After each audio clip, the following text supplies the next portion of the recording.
Taylor Swift, Tom Hiddleston world tour continues. The new couple was spotted Tuesday morning enjoying breakfast for their second day in Rome, Italy. Look, they're holding hands.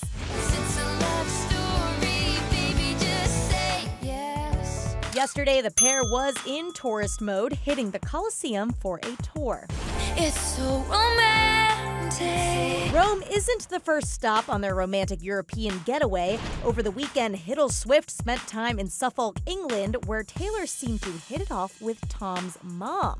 And just last week, they were together in Nashville, where, according to an ET source, Tom met Taylor's parents. Big steps here.